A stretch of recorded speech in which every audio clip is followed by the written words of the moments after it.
before you say anything, yes, I am aware that most of the stuff that I would say would also apply to me, but at this point, I couldn't care less, and since I do have a lot of entitlement issues, as you see in the comments I made in several videos. But anyways, let's get to the point. Do you always have to be this close-minded and pessimistic to what I'm saying, and do I have to keep explaining to all those counter-arguments word for word just to get you to listen? Well, at least I can try. Besides, we all know that all movies are usually made for profit before creativity, since, unfortunately, it doesn't matter if the film gets critical praise or not. If it underperforms or if it's a straight-up bomb, then it's considered a failure in the company and distributor size, meaning just a complete waste in time of money. Plus, an original idea is kind of like with vaccines, require a lot of buy-in, because if they're not interested, then that means they're not going to make it. And yet, many claim that the original ideas are completely original, which obviously is not really true, since even in most recent original films, they're full of cliches, kind of like Incoherent or Turning Red, as good as those movies are. And all those constant repetitive arguments get me so annoyed so much that it makes me not even want to watch the originals anymore or the remakes, because it reminds me of all the stupid negativity and bitter attitude. And it really hurts when someone you worked on the original has to criticize them. And I know everybody's entitled to an opinion, even though I feel there are some who I don't think are justified because they have some flimsy reasons. But it feels disgusting that people are saying that garbage, like calling them soulless, lifeless, pointless, greedy, or insults to the original. No. That I'm just so that you're tired of them and wanting people to stop or stop watching them. Every time I hear that, it makes me want to say, and for the most part I do, I wish you had more gratitude, since even if they are cash grabs, they are at least trying to carry on the legacy of the original movie. And it wouldn't be fair if someone says you can't redo this movie since the original exists, without people giving them a chance to do their own take. Plus, it doesn't help that there's a bit of hypocrisy in this, since you reviewers let fans do it, but not actual creators of TV or cinema. Or you let studios adapt the same stories, but yet you get upset when Disney does it. What gives? And for those who use the nobody asked for it argument, it's just a huge fallacy and you know it. Some people might have actually wanted to see in live action. Sure, they may not be as noticed as much, but it's still something, like a novelty curiosity. But what makes it more hypocritical is that you rely on views and ad revenue to get money for your videos, but yet you bitch and complain about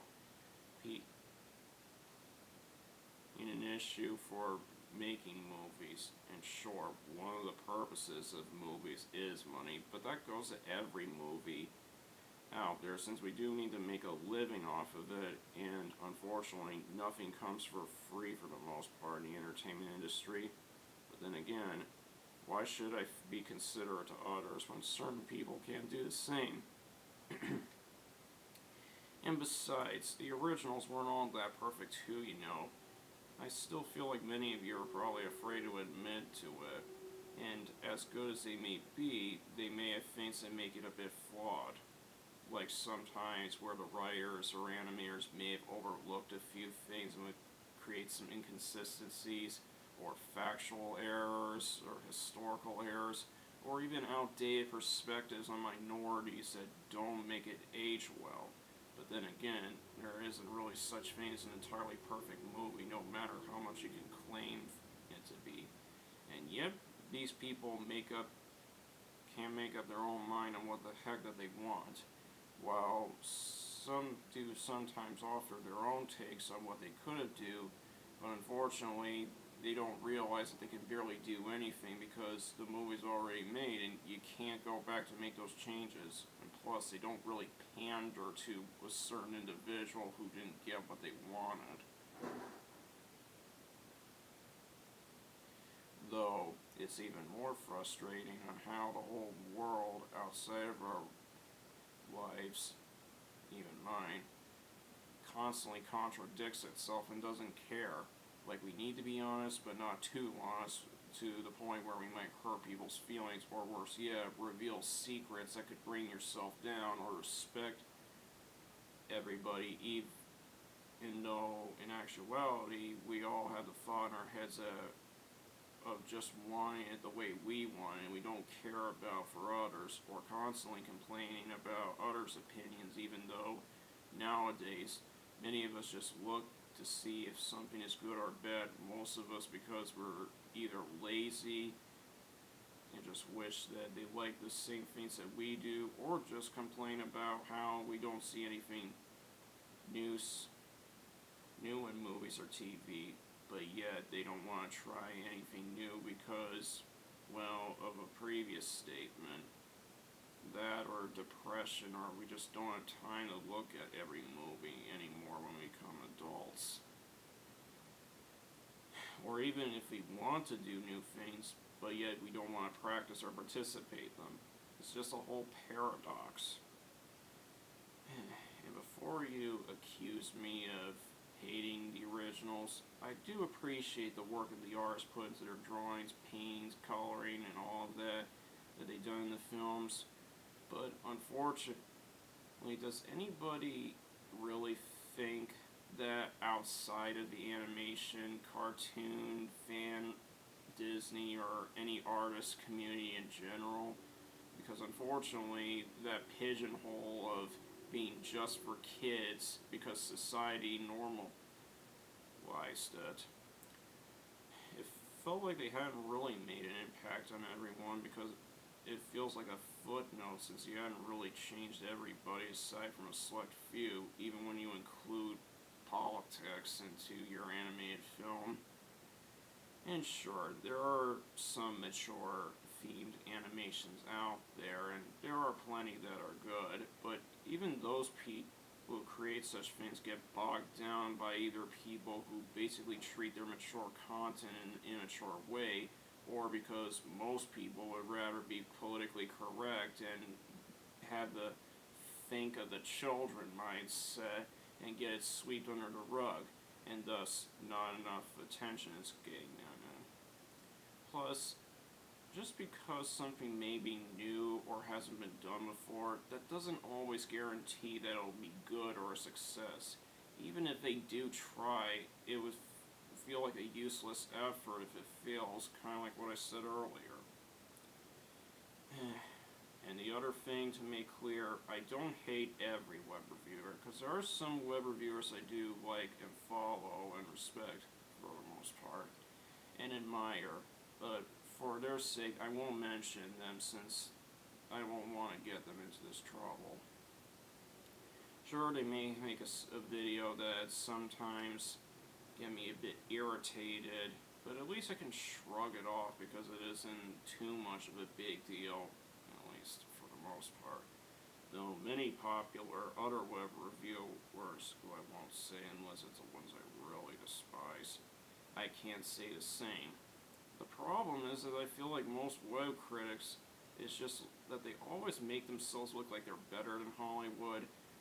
While this is something to try and strive for, true, but in actuality they just make themselves more like hypocrites by doing the same scummy actions that Hollywood does and making them look pretentious in the end. Even though those people may want us to respect them and likewise be mature of our opinions, it's hard to do that when those people do the same thing that we complainers are doing to make yourselves look disrespectful and immature.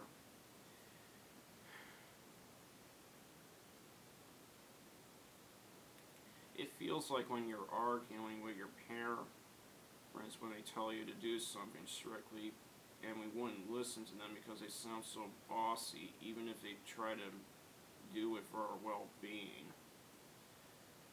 Maybe that's probably why studios refuse to hire modern-day film reviewers, because they don't hire people who criticize their work, and even if they wanted to work a studio, because they don't take unsolicited suggestions from strangers, as I said earlier.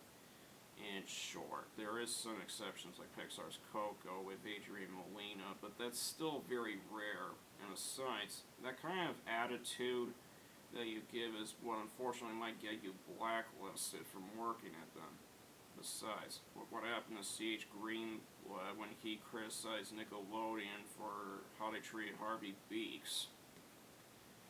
And if they were harmful to animation, they would have been just like how Channel Awesome handled their anniversary films, like not giving craft services, overworking their employees to the point of pure exhaustion, not giving permits to access private property, displaying blatant sexist employee favoritism, not getting more cameras for shooting, or forcing them to sign non-liable waivers when they get injured on set, and not letting the actors read the script before shooting begins, just in case if they had to do something that might make them uncomfortable, or not paying your actors who had to come all the way from wherever they are to work on this film.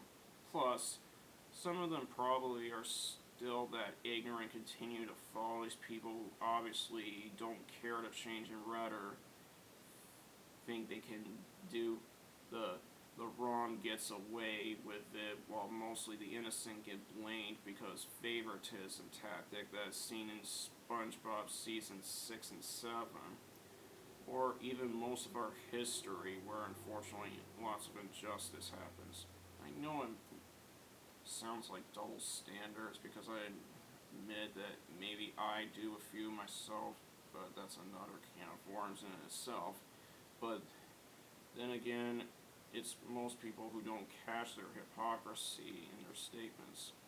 That's why I'm so fed up with these people, to the point where I just don't care anymore about being nice or considerate, because you'll never learn any sense. It's like trying to tell everyone why you shouldn't support these people, but they won't listen to you because they don't like to be told what to do. Admittedly, kind of a bit like me as well. Because to them, doing anything even remotely good without anything in return is not good enough for them. Or you can't get any attention when you try to do something that supports a cause, and they could teach them not to mess with them because they would be wrongfully punished for ridiculous reasons. Even if you mean by saying you wouldn't want to say that in front of these people, or else you would get attacked or harassed even more. And yes, what all of I said earlier can go be in a similar situation myself, but you may have it lucky because I'm at a point where I feel like I just don't care to do as you're told, or you can't control what other people do since the world doesn't revolve around you, or it's their own opinion as to live with this spiel, since some of them are just complete hypocrites that keep doing it themselves. And don't give me any of those explanations that most feel like useless nonsense that the general audience wouldn't give two craps about, because it just feels like a waste of their time. Which is probably why many people keep using bad arguments like don't watch what you don't like to watch, or don't trust a trailer, because they rather have it their way and say, give us what we want or we're going to force you to give in, and we don't give a damn if we're being hypocritical on our own morals and logic. And why do I know there's going to be many repeated arguments like, then why are you watching or talking about it, or leave them to do their own business and don't bother with them, or leave the internet, or anything that's said over and over again. I admit I can sound a bit bigoted and rude sometimes, but I'm mostly doing it in order to do it as a, how would you like it if I said the same things to you? And mostly because of paranoia about the influence of that opinion. you know how history shows when somebody with dubious intentions takes an opinion as a straight up fact and manipulates everybody into thinking as such, which leads to disastrous results. I may have gotten myself into this mess, but even then, I feel all kinds of people are making me feel like second guessing on working in the film industry and animation, because I feel like at this point, where everything to me is why bother, who cares, and do I really give a damn or a crap? And sure, we do need criticism to help balance out, to help us improve, but unfortunately, with how society sees it as, they just don't like to be talked down to, or basically, nobody likes to be told what to think or do because, well, as I said earlier, they have their own ego and pride to protect themselves. I'll end this on a soft note. Can't we just live in a world where we don't have to listen to reviewers all the time, like what many of us internet users do nowadays, and appreciate just watching the movie by itself and appreciate anything that the business can give us? And I know the best thing to do is probably leave the internet, but, well, you may leave the internet, but it's hard to really get those thoughts out of your head, and that's why it keeps bugging me like this. This is Tyler Raxis, over and out.